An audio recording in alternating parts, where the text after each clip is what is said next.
Welcome to all of you after the summer recess. Now today's message is Sri Krishna. As most of you know very well, that Sri Krishna's name is most popular because of his association with Bhagavad Gita, which is one of the most authentic texts in Vedantic tradition. There are many views as to when Sri Krishna lived with regard to the historical background, but as research goes further and further, we have definite proof that a great philosopher, a great statesman, and beyond all that, a great man of action with the name Sri Krishna lived somewhere between 5000 and 6000 BC. That's one view. According to another view, who lived in between 3000 and 3500 BC. These are two different views. The modern historians place him somewhere between 3000 and 3500 BC, and conservative Orthodox historians try to push the date further backward. Of course, we are not directly concerned with that subject right now. Subject is his message. Now, there are three important sources to know and to learn about Sri Krishna and his message. One, of course, is one source is very famous, very popular and well known to most of you, Bhagavad Gita. The second one is Bhagavata. Bhagavata, though it is considered to be a Purana, a mythological work, it is not just a mythological work, it contains a lot of philosophical and spiritual ideas. In fact, most of the ideas which are expressed in subtle, archaic language in the Upanishad literature find their expression in the Bhagavata Purana. Incidentally, Bhagavata Purana begins with in fact, it is Janmadhyasya. That is one of the four important sutras of Brahma Sutra Chatussutri.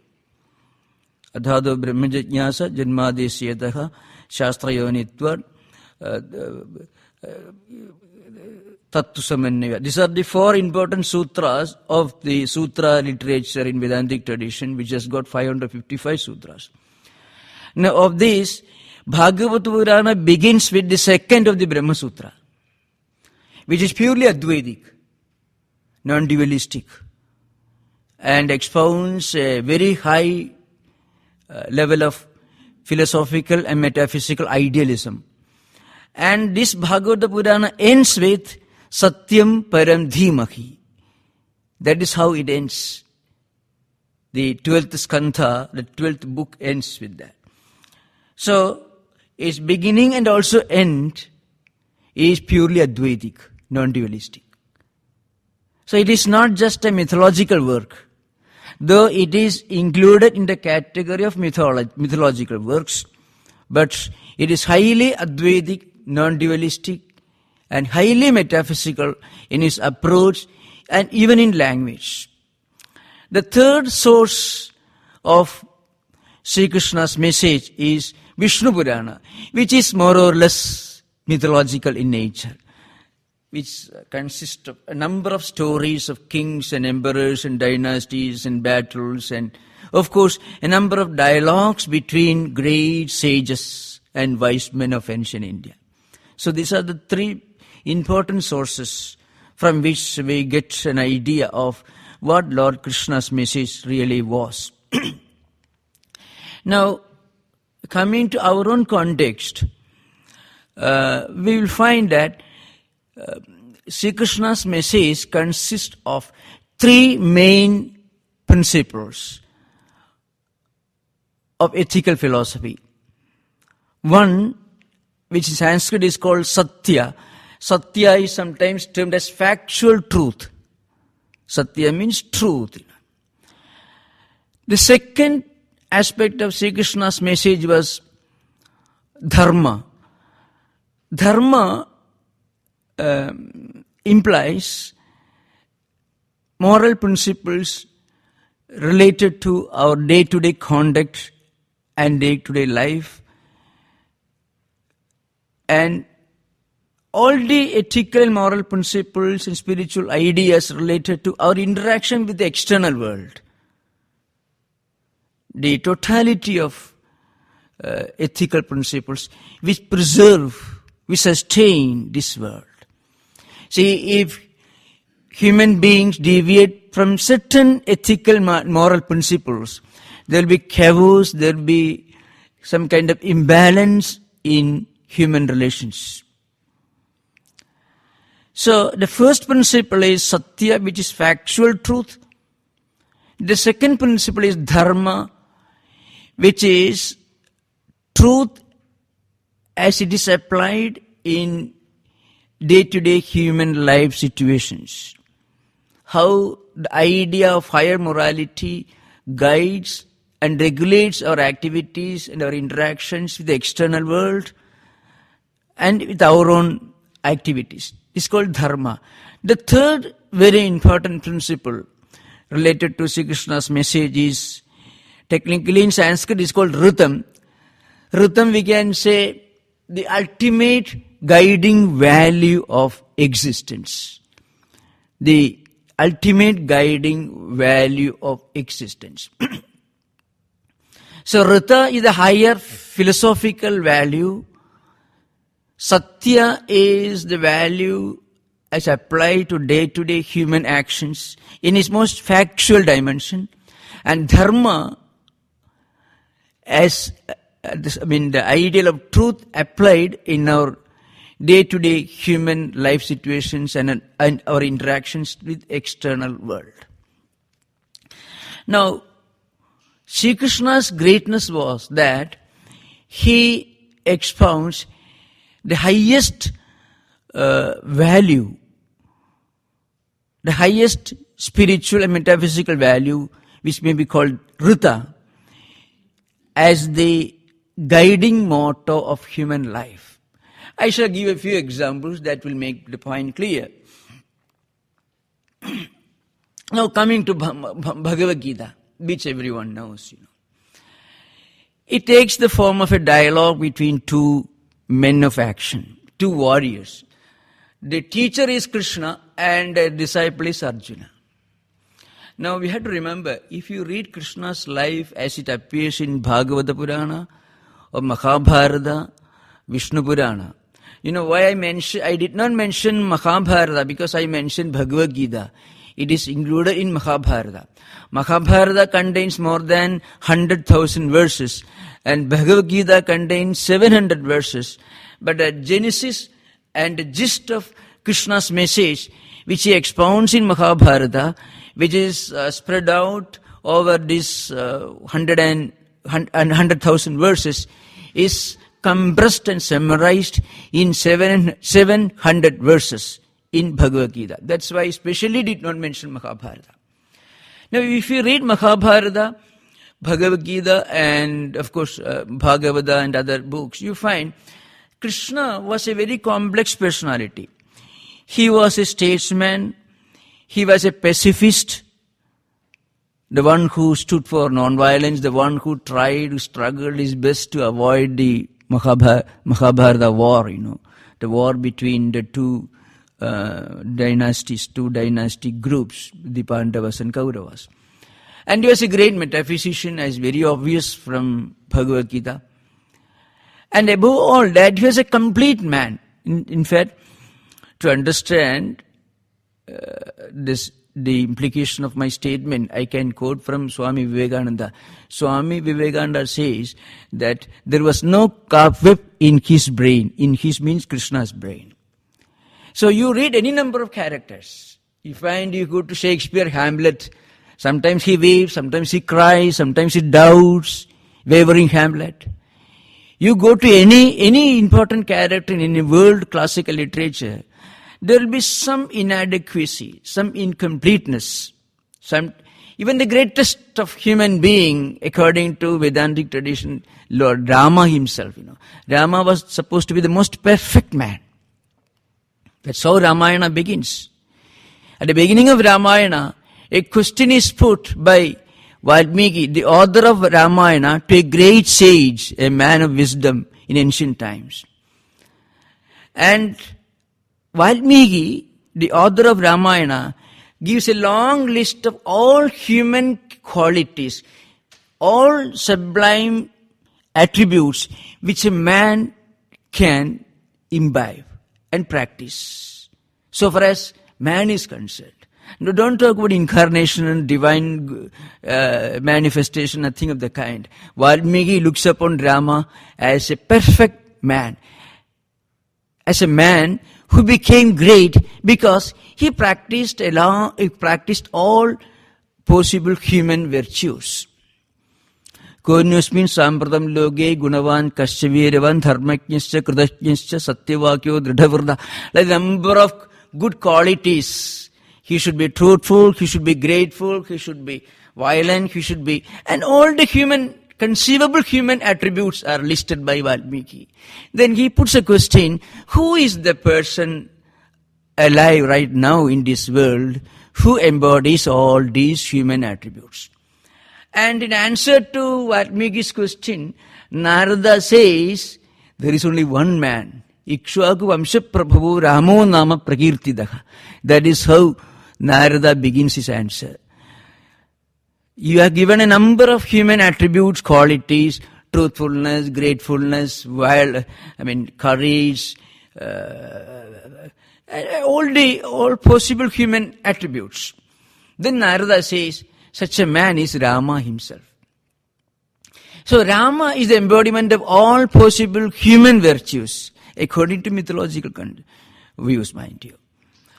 But even this Rama was sometimes imperfect. Sometimes he weeps when he got separated from his wife. He went about like an ordinary man. He was very much worried. So even this Rama was affected by human failures or human weaknesses, though he was an embodiment of superhuman virtues, all that a man can possess. Now when you come to Sri Krishna, Swamiji says there was no cobweb in his brains. The idea is Sri Krishna combined in his message the highest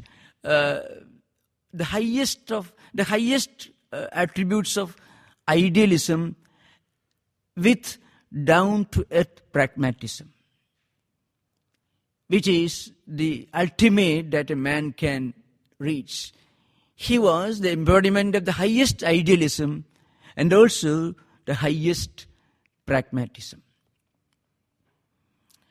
Now, so Swami Vivekananda considered him the perfect man.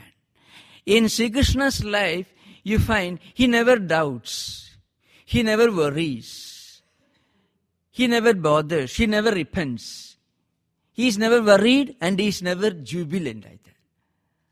He was always aware of the supreme reality, the Atman, with which he felt an identity every second, every minute of his existence.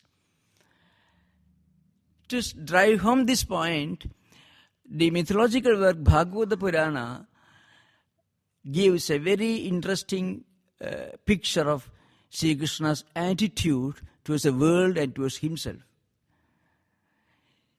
Krishna could see the past, the present and future as a single dimension. Now generally when do we get worried? We are facing a problem.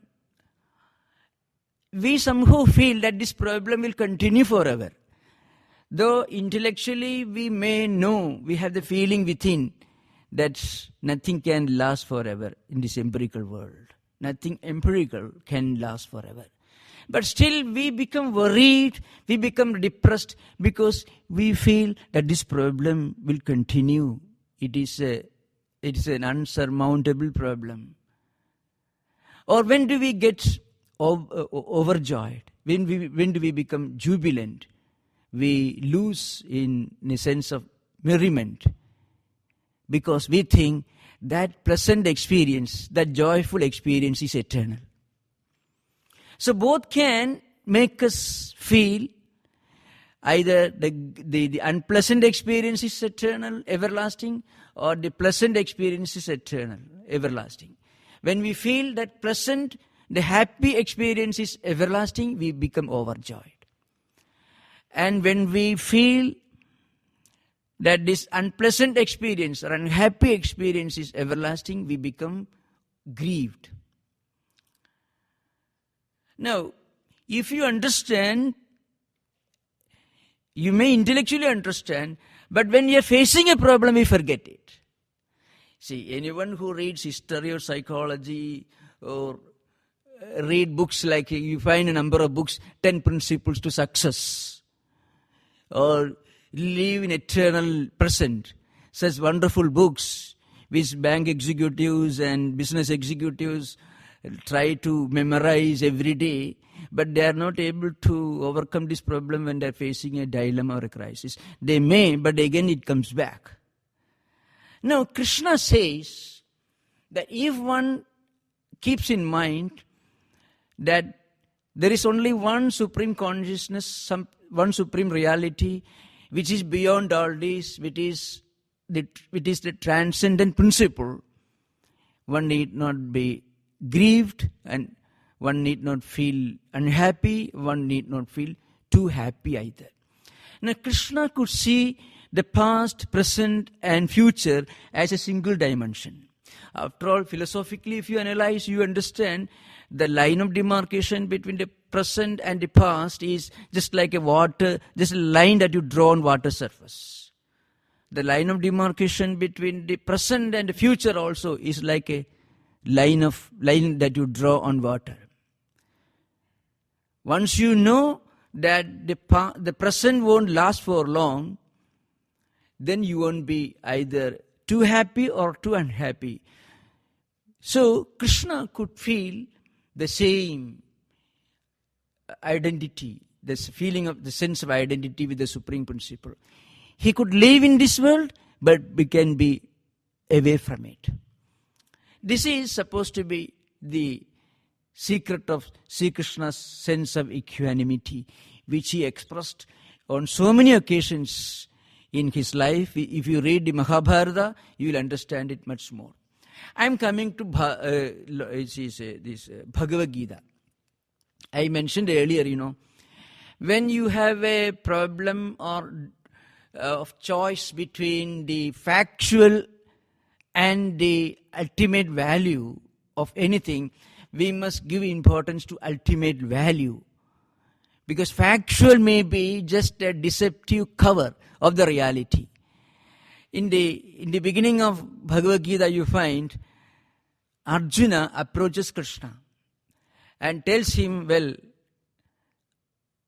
I'm seeing around me my own relations, my cousins, my brothers, and all these people. So I won't fight. Drishtvaimam sujanam Krishna yutsum samabasthidam sidanti mama gatrani mukham chabari sushyadi. This is how Arjuna begins his lament. I am seeing in front of me, around me, my relations, my cousins, and all these people. So, and my weapons are slipping down from my fingers. And my body is becoming weak, my mind is becoming weak. But remember, Arjuna was not a pacifist. He was a man of violence, to put in the real terms. He was a warrior. That was his field. And he himself had been struggling for 13 years. He was getting ready for this occasion. I don't want to go to those details, but if you read the Mahabharata, you find Arjuna had a lot of reason to fight with these enemies. They had insulted his wife. taken away all the wealth of his brothers, of himself, driven them out of the kingdom and palace, tried to poison them. All these things his enemies had done. And still they asked for 5 villages, 5 brothers. And his enemies, Duryodhana and his brothers, said no. Then they asked 1 village where they can construct 5 houses and live. The 5 Pandava brothers. They said no. Then 1 house where they could all live together. That also his enemies said. And then Krishna again made an attempt to avoid war. Still they could not. So ultimately they had to fight. At that moment Arjuna says, I won't fight. So again, you should imagine the situation here. Now Krishna understands, he sees through Arjuna's mind. He sees through the game. Arjuna was not actually a man of peace, but he speaks the language of a man of peace. Na kamkshe vichayam Krishna, na cha rajyam sukhani cha, kim no rajyena govinda, kim bhogehi jivitena va. If these words were spoken by a Buddha or a Jesus Christ or a Shankaracharya or Ramakrishna Paramahamsa, we can understand. But these words are spoken by a policeman whose duty is to protect poor people from aggressors and violent people, from robbers and thieves. That was Arjuna's position. He was a policeman. He was a kshatriya, a soldier. He says, I won't fight. But then Krishna understood that this man is trying to deceive me, deceive the world, and deceive himself. Then at the end of the first chapter, Arjuna says, Idimam apradegaram ashastram shastrapaneha dhatta rashtarane hanyustanme kshemataram bhavet. Then Arjuna says, I won't fight. Let these evil men kill me, do whatever they want. I won't take I am fully unarmed. I am not active. I am not reacting to what they are doing to me, what they are going to do to me. And still if they kill me, it will be for my good.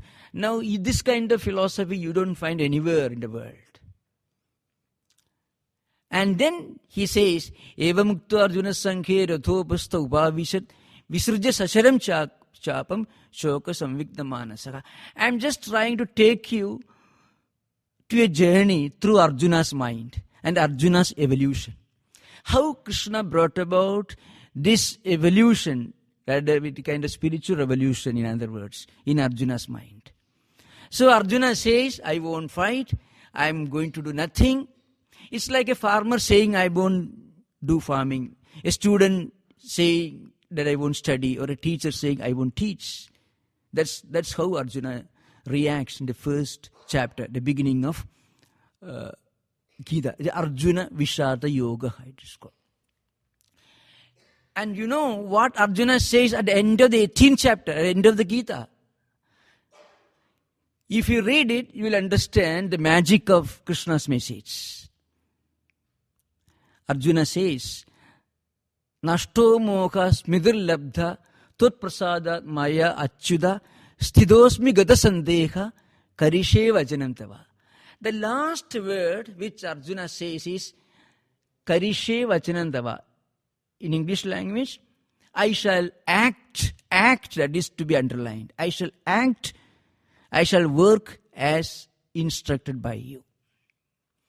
So the man who was withdrawn from his duties, who wanted to enjoy comforts and palace and everything, but not willing to do the duty of a soldier, which he was, and who was trying to run away from battle, this man says, well, I shall act. Now remember, according to many commentators, including Mahatma Gandhi, who wrote a well-known commentary, Anasakti Yoga. Gandhiji, the greatest prophet of non-violence of 20th century, was one of the greatest admirers of Sri Krishna and Bhagavad Gita.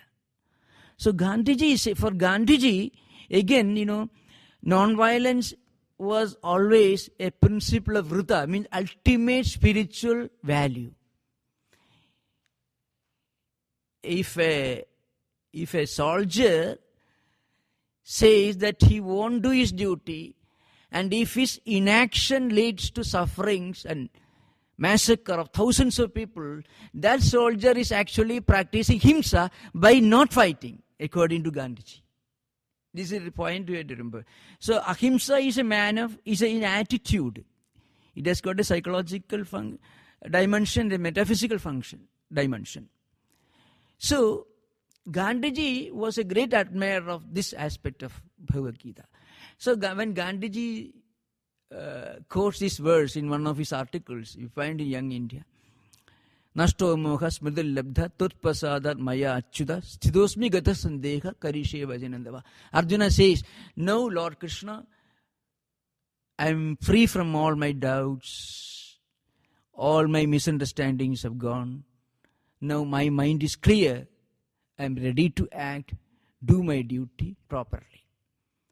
And according to Gandhiji, the implication is one can never progress an inch by avoiding one's duty if that duty is apparently unpleasant.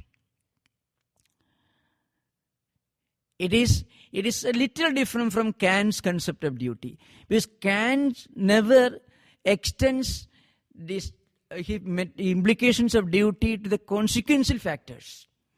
Goodwill, good intention justifies your action, whatever may be its consequences. But for Krishna, duty consciousness has got a higher metaphysical dimension which he calls Rita. It should sustain. It should be for the good of the whole world, not only for one's own good, but for the good of the whole world. Arjuna's inaction would have brought about a terrible disaster, a massacre in this world. Think of it in 1939. Suppose somehow we could prevent the emergence of a man like Hitler. The world would have been spared of terrible tragedies and massacres. Just imagine. That is what Krishna actually achieved by making Arjuna fight, by making Arjuna return to a sense of duty consciousness. That's why I said in the last word which Arjuna utters in the Bhagavad Gita is Karishe Vachanam Tava. I shall act according to your instructions. Now, just think of how the process which Krishna employed in bringing about this psychological and spiritual change in Arjuna's mind. In the second chapter, Krishna first tells Arjuna not about duty without desire, but duty with desire. Because Krishna knew that Arjuna's mind was not ready to receive the grand sublime message of action without desire. It's called Nishkama Karma or Karma Yoga. So first, Krishna tells him, look here Arjuna, if you run away from your duty, from the field of duty, your enemies will ridicule you and your friends will condemn you. And you have earned a great name, as a great reputation, as a man of duty consciousness. For a man who has got such a great name, who has achieved a great reputation as a good man, noble man, as a man who won't shirk from his duties and responsibilities. If suddenly people start calling you a coward, inefficient, inactive, it is worse than death. Akirtin chabi bhudani kathaishendeti avyam sambhavidasya cha akirtiki maranat adiruchyade. This is a Sanskrit verse which comes in the second chapter. Sambhavidasya cha akirtiki means, Sambhavida means a person who has already got a good name in this world. As a man of action, man of wisdom, a man who will not run away from his duty, however difficult, apparently complicated it may be. For such a man, suddenly one day people start calling you a coward, inactive, lazy fellow who runs away from his duties and responsibilities. It is worse than death. It will be because it will be spiritual death, and spiritual death is much, much worse than physical death. Because he will remain alive, but in all other aspects he will be worse than dead. Now, in this manner, in 4 important verses, Krishna is trying to raise Arjuna from the lowest level of psychological mental degradation to a slightly high level of duty consciousness, duty with desire. You cannot ask a lazy man to start practicing action without desire on a good morning.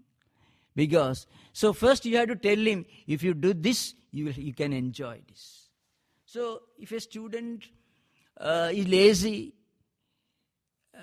or anybody for that matter, if he is lazy, if he is inefficient, if he is lethargic, if he is sleeping all the time, you cannot just tell him, well, if you work hard without desire, it will be great for you. He won't understand it. So first you have to drag him from the lowest level of inaction, complete inertia and inaction, to a slightly high level of action with desire. That's a common psychology. Prayojanam anuddesya na mantopi pravartate. One old Sanskrit verse says, without a sense of motive, even a fool doesn't work. And Arjuna was certainly not a fool. So Krishna first tries to lift Arjuna from the lowest level of inaction and inertia to a fairly high level of action with desire. And then at the 3rd stage, Krishna tells him, well, action is good, but action has got many problems. But remember, all these slokas are appearing in the same text. These slokas are interpreted differently by different commentators. And Krishna will instruct Arjuna on later occasions, after the Mahabharata war was over, on some of the further implications of these verses. And the implications and the philosophical ideas related to the spiritual revolution which Krishna brought about in Arjuna's mind are elaborately dealt with in many dialogues which appear on innumerable occasions in the Mahabharata. So, at the 3rd stage, Krishna tells him, extreme efficiency, dynamism, workaholism, and action with desire sometimes render you incapable of enjoying the results of your action. We can very easily in today's world, efficiency, workaholism, extreme activism, all these produce success and make our life more comfortable. But sometimes the price we have to pay is terrible. The extreme tension and stress which are involved in working out and working hard for success sometimes make us psychologically incapable of enjoying the results of our labor. This is what really happens on many occasions. So Krishna tells him, there is one way by which you can combine the merits of action and at the same time the merits of spiritual enlightenment. Yogastha kuru karmani sangam tektva dhananjaya siddhyo samo bhutva samattam yoga uchide. This is the famous verse in which Krishna tells Arjuna and instructs him the technique of combining efficiency of action and equanimity of mind. Efficiency of action on the one hand and perfect spiritual and psychological health on the other hand. If you work hard with full attachment, this attachment itself renders us incapable of enjoying the results of action. Because at the time of doing work, we'll be anxious about the results. And the results are not up to the expectations, we become depressed.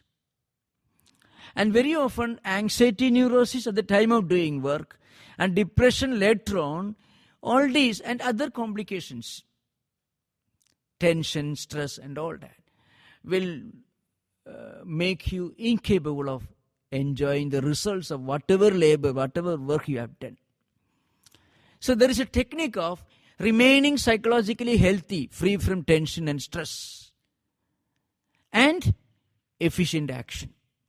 For that he says, yogastha kudu karmani. You do work, but do it as a yogi. Yoga actually means complete detachment. Rather, better translation will be complete non-attachment with the result of action. Here, Krishna is not implying that Arjuna should be indifferent, should be complacent, should be negligent, either towards the work or to the results of work. One should be very careful. One should have the highest degree of sincerity, enthusiasm, efficiency, and application. The only difference is mind should not be too much obsessed with the consequences of action. See, this is a very important point which Krishna implies elsewhere and through his own life. Planning, preparing, and evolving proper strategies. In all these matters, one should be extremely careful. One should display the highest levels of efficiency and application and enthusiasm. But mentally, one should keep himself non-attached towards the results. So it is not indifference or negligence or negligence towards the results of action or towards the work itself. Psychologically, one should practice a kind of what is called a witness attitude. Not as an actor, but as a spectator. The whole life phenomena can be looked upon as a drama in which we are not participating, we are not acting, we are witnessing, though we are deeply involved in action. And the greatest demonstration of this science of action without desire can be found in Sri Krishna's life itself. See, Krishna was one who tried his best to prevent the Mahabharata war. At the same time, he knew very well that these wicked people who are doing so much of injustice cannot be brought around through any pacifist means. Krishna himself was a pacifist. But still, he worked so hard to prevent the Mahabharata war. And in his life, you find him playing the role of a statesman, a diplomat, an emissary. He went as the emissary Pandavas to Kauravas' court. He was the statesman who tried to bring together many kings who were tortured and who were defeated by some evil demoniac characters of those days. All these details I don't want to go. You find the Bhagavata Purana, Mahabharata, etc. And he brought around a unity of kings and kingdoms and evolved a highly effective political system which ensured peace and harmony among these kingdoms. So these are, of course, I am not going to those details. Now, at the fourth stage, Krishna says, there he takes his message, the highest spiritual dimension. He says, this technique of action without desire itself becomes a tool in your hands for your good, for the good of others, and also for your spiritual enlightenment. So, the idea of turning action into a tool for one's own spiritual growth originally was conceived by Sri Krishna. You find in Swami Vivekananda's lectures a very interesting statement. The world is a gymnasium for us to work out our karmas. All such ideas. These are all ideas taken from Sri Krishna's teachings. Swamiji said the world is certainly relative. All these things, empirical experiences, are relative. They are not everlasting. But you need not run away from it. You need not be indifferent towards them. Live in this world and do work for your good and for the good of others. Then this work becomes a spiritual practice, a form of spiritual sadhana, which brings about a lot of good in this world, and it brings about your own spiritual growth and enlightenment. Now, this idea which Swamiji elaborated further in Practical Vedanta and also in Karma Yoga lectures are all taken from Sri Krishna's message, from Bhagavad Gita. Swamiji himself says, Swamiji himself acknowledges. That's why in his lectures, in his writings on Sri Krishna are sublime character studies. And at the fourth stage, as I said, Krishna says, this work itself becomes an act of worship. So you find three stages of evolution from the work point of view. First, work and worship. You combine both. There is a demarcation, line of demarcation. Second, work as worship. Every work becomes an act of worship. At the third stage, you need not say work as worship. Worship alone exists, which he expresses in another sublime verse, karmani akarmaya pasyed, akarmani cha karmayeha, sa buddhiman manusheshu, sa yukta krishna karma kurt. Even when you are not active, you are really not inactive. Even when you are active, you are really not active. Because your true nature is the supreme consciousness, Atman. So even when you are doing everything, Krishna karma means involved in all kinds of activities, the doer of everything. Buddhiman means the man of wisdom or the woman of wisdom. And Yukta means yogi. So one can establish in steady wisdom, one can establish in unity between the individual soul and the universal soul, and one can be the actor of everything, but still remain mentally non-attached. Every act becomes an act of worship. So there is no worship, there is no act of work, there is only act of worship. Now, after explaining all these intricate points, Krishna found that Arjuna was not convinced. Arjuna was, remember, the Gita gives you a picture of Arjuna.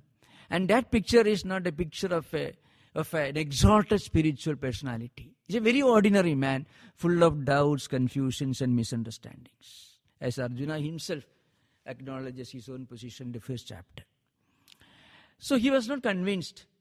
Then he showed his real form.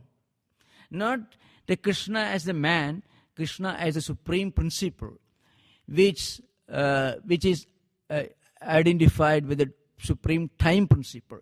Everything takes place in time. Time itself is one aspect of the supreme transcendental reality. Then Krishna showed him in a vision that all these events are taking place in time. The whole universe plus all the events in this world emerge out of time.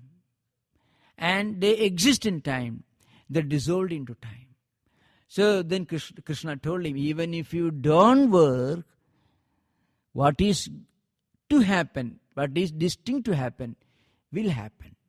Your inaction is not going to bring about a total change. Second point he makes is very clear is, really you can never remain inactive.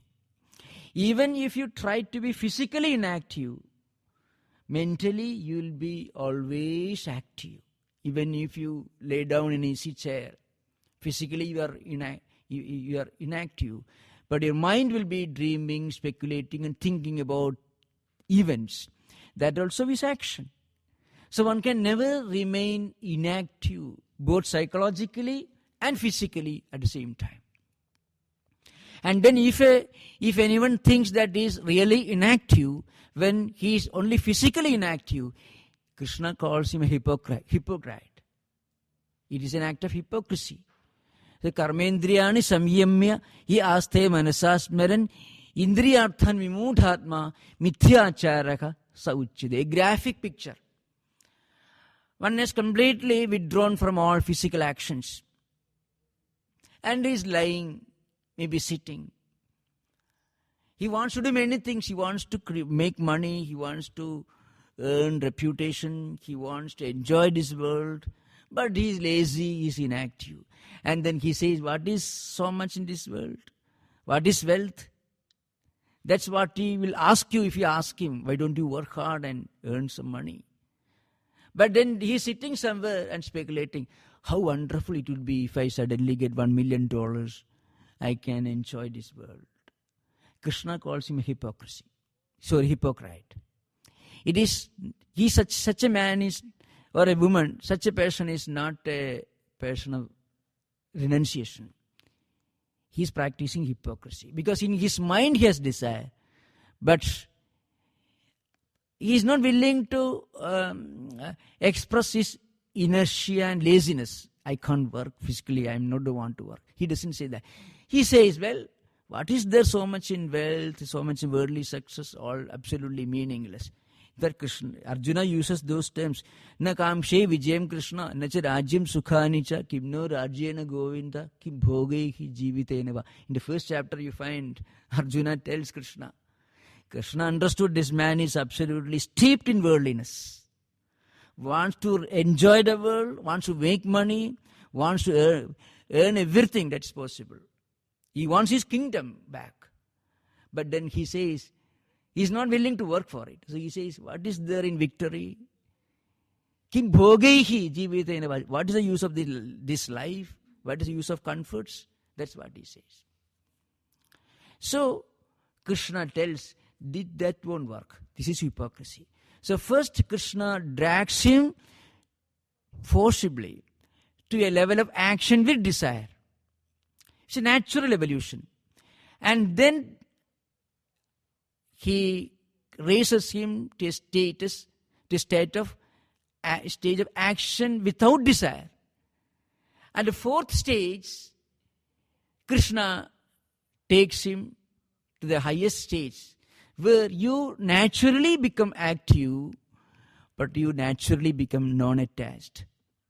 This highest stage.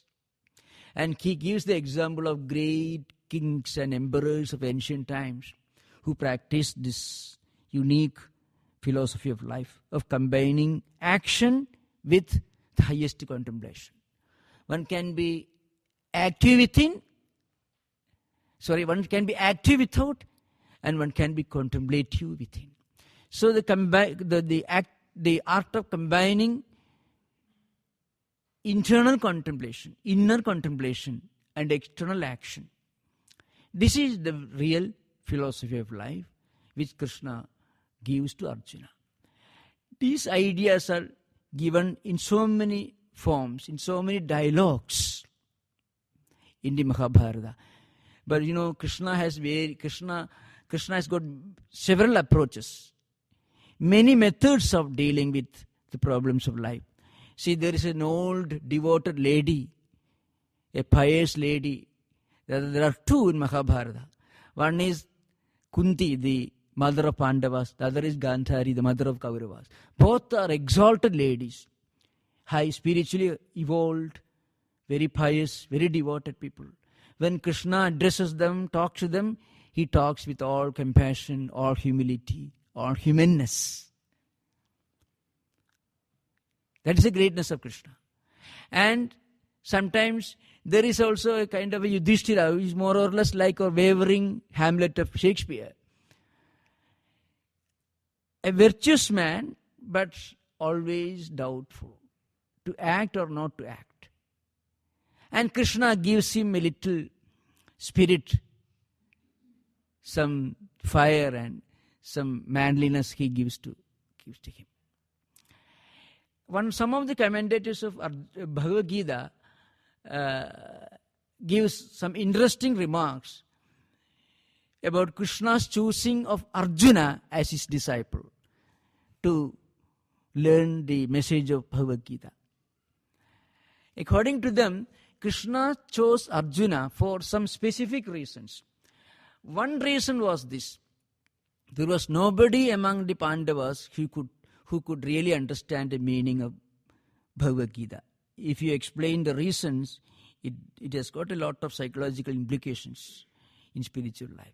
He did not choose Yudhishthira because he was like a wet wood, timber, it will never burn.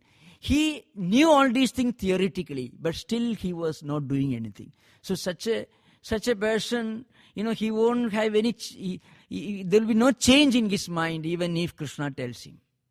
Because Yudhishthira knew all these things more or less theoretically. By his very nature, he was a bit slow and inactive. And there was Bhima, the second brother. He was remarkable more for brawn than brain. He was a huge muscular man, a fighter, a wrestler. So he was more remarkable for his physical strength than for intellectual or spiritual endeavor. The third brother was Arjuna. Arjuna was a man of action. If he deviated from the path of action, it was because of some confusions and misunderstandings in his mind.